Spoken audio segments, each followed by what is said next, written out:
John 17, verse 15, this is a piece of the prayer that Jesus prayed before he was led off to be crucified.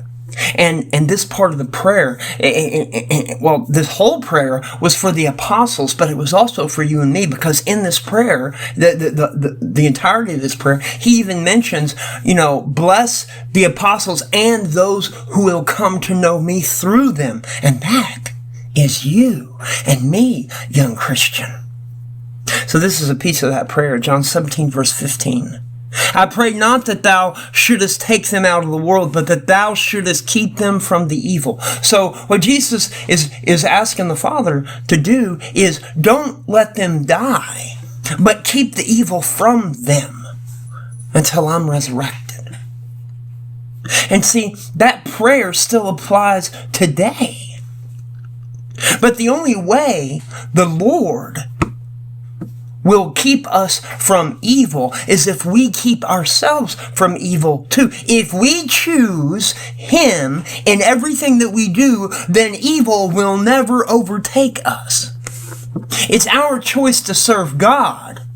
And through that choice, and see, the thing is, even if we weren't serving God, we don't know if God is keeping us from evil or not. But through our servitude to God, through our devotion to God, we see what He is keeping us from. We see that evil cannot overtake us when we stand upon the foundation of His love. But only can we see this if we're seeking Him every day. And if we're seeking Him every day, we must keep ourselves from the evil, from the desires of the flesh that would take us away. And if we do, man, nothing's going to come between us and God.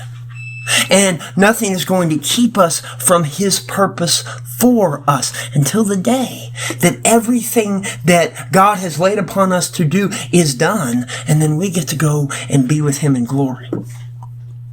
We don't get to choose our death. We don't get to choose our last day, but we do get to choose to live for the Lord every day through the love of Jesus. James 4, verse 17. Therefore to him that knoweth to do good and doeth it not, to him it is sin. So we know what God wants us to do, and God is the only good. So doing good is only doing God's will. And if we will do what the Lord commands us to do, and we know what God wants us to do, then we will keep ourselves from evil until the day that we get to be with Him in glory.